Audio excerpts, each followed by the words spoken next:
Please, please, please, my beloveds, hang on, hang on, hang on. Some of you are getting confused by the lunar Sabbatarians.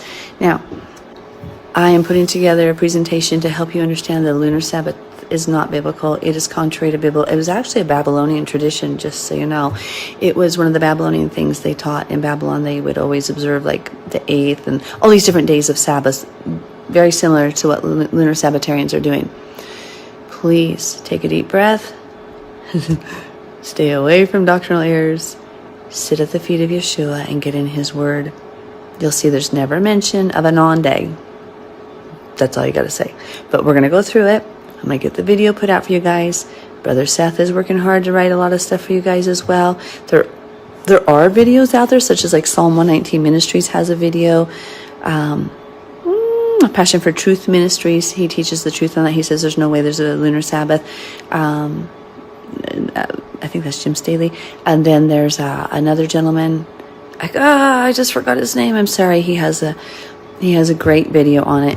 In fact, I think I linked it on the YouTube page, on the Facebook page here just a minute ago. So guys, do not just listen to everything that comes your way. Make sure you are listening to the voice of Yahweh and know the word, the Bible. There's a lot of people chasing head knowledge, and Google's dangerous for that. So just wanted to reach out to you and let you know I'm coming. It's getting, please, please, please. God halalim la Yahweh, Bahasham, Yahushai, Bahasham, Makah Quadash, double honors to the apostles and the elders of Great Millstone. Peace and salutations to you brothers pushing out the word in sincerity and truth. And also shalom to the elect scattered throughout the four corners of the earth. So as you heard, that Shedamite spewing her madness and confusion, as the scriptures say, the words of their mouth are smoother than butter. She's talking very smoothly, very convincingly, but she's wrong. And they're telling people to trust in Yahweh and all of that. You could tell the heathens that, or people, if any of you, sincere listeners out there may come across this video, Yahweh is not the name of our power. Power's name is Yahweh, and his son's name is Yahushai. That's why we say Yahweh Bahasham Yahushai. Bahasham means in the name. Yahweh in the name of Yahushai. Right? And that's the correct names through whom, you so-called Negroes, Latinos, and Native Americans will receive salvation.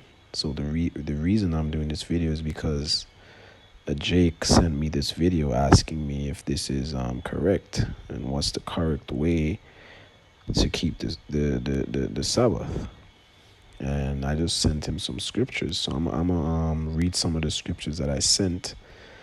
And this is Ecclesiasticus or Sirach, chapter 43, verse 6, and it reads, "He made the moon also to serve in her season, for a declaration of times and a sign of the world." Right, so the moon was created to dictate the times. Verse 7 says, "From the moon is a sign of feast, a light that decreaseth in her perfection." Right, because when a moon is in its perfection, it's full. But bear in mind, the full moon is not the new moon. And it goes on to say, verse 8, the moon is called after her name. Right, sorry, the month is called after her name, because the word month comes from the word moon, telling you straightforward that you pretty much tell a month by the moon.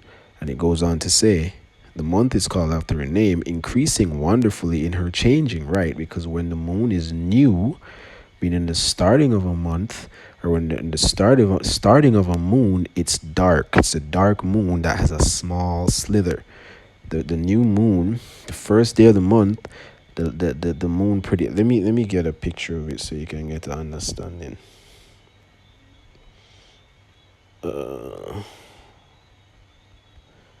Because people tend to trip on this. So this is how the moon looks when it's a new moon. You have a small slither of light, to the right side of the moon or wherever, the dark moon, right? So it goes on to say, the month is called after her name, increasing wonderfully in her changing, right? Why does it increase? Because it's dark, and it increases into, into its perfection, right? And it says,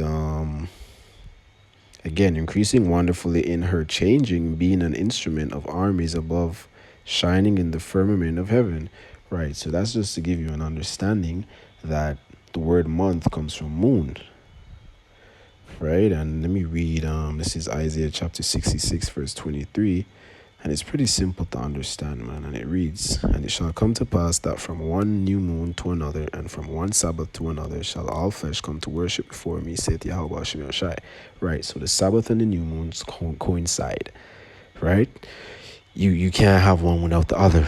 So when there's a new moon, that's a Sabbath. That's the start of a Sabbath, right? And then you can count 7 days. So let's say a new moon falls on a Monday in a particular month, then the second Sabbath would be on a Monday as well. Following? It's pretty simple. And how do we further prove this? Because it's not very hard to understand, unless the Spirit is not dealing with you, to understand that you dictate the times, feast days, months by the moon, right? Even when you're planting crops, you can know when you're going to get a harvest, or when you're supposed to reap, based on the cycle of the moon. I used to plant certain things, so I seen it for myself before even being in the truth. An elderly man that was helping me, he taught me these things. He says he knows these things when the moon reaches, half, when it's half, when it reaches that half period. So let me just read this before I further, solidify the point. So this is Exodus chapter 20, verse 8. "Remember the Sabbath day to keep it holy. 6 days shalt thou labor and do all thy work.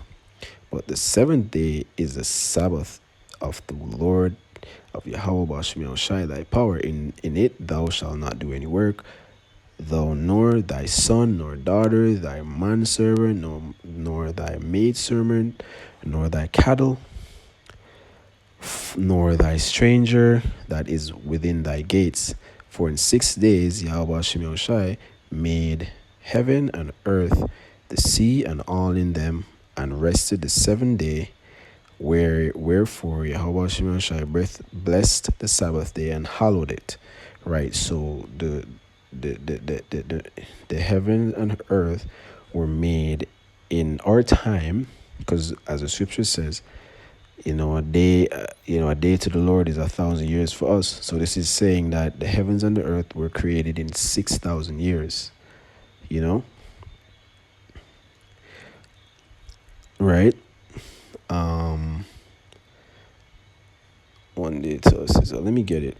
I think it's, yeah.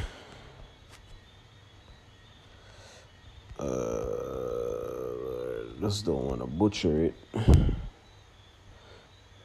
Right, so 6,000 years, not days. I think I said years. Right, so pretty much the point what I'm making is that the Sabbath day would be on the new moon, and 7 days from the new moon is the second Sabbath day. So you just count 7 days from a new moon. Again, the new moon is a Sabbath. That's the start of the first Sabbath. It coincides, and the second Sabbath will be on the same day following week.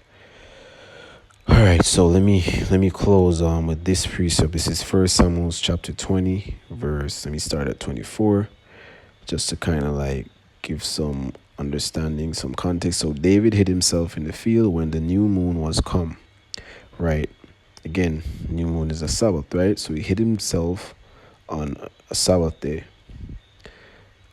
The king sat him down to eat meat, and the king sat upon his seat as at other times, even upon a seat by the wall. And Jonathan arose, and Abner sat by Saul's side, and David's place was empty. Nevertheless, Saul spake not anything that day, for he thought something had befallen him. He is not clean, surely he is not clean. And it came to And it came to pass on the morrow. So the morrow means the following day, which was the second day of the month, that David's place was empty. So that's the point right here. It indicates that on the second day, the morrow, the second day of the month, showing you that the new moon is the starting of a month. So when this Shedamite is spewing her madness, saying that it's not biblical, it's a Babylonian thing. No, it's not. In those days, in those ancient days, in Babylon, they were just doing certain things correctly still. They were still practicing certain things that were biblical. It's not that it was a Babylonian thing. They went off with many other things, but they were still following certain customs because that was a foundation. The Gregorian calendar is something that's new. And that's what's heathenistic, and that's what you should watch out for. You cannot base the Sabbath wholly on the 7 days within the Gregorian calendar. No, you gotta measure it by the new moon. If the new moon falls on a Tuesday, let me get the calendar. If the new moon falls on a Tuesday, which is today, then that's the new moon. That's the starting of a month. And that's the start. That's the Sabbath. That's the first Sabbath. So the following Sabbath will be on the 29th. If the new moon falls on that day. That's how it works. So you can't just say, oh, it's every 7 days. No, every 7 days according to the new moon. Because the new moon is not Friday sundown to Saturday sundown. It's on whichever day. It can be Monday, Tuesday, Wednesday, Thursday, Friday, Saturday, Sunday. All of those days are not in the Bible. The scriptures are not ruled by a Gregorian calendar, by a pagan calendar, a pagan time system, so to speak. But I pretty much made the point. It doesn't get any plainer than this, showing you that the new moon is the start of the month. Again, it says, and it came to pass on the morrow, which was the second day of the month. You can close the book right there. Shalom.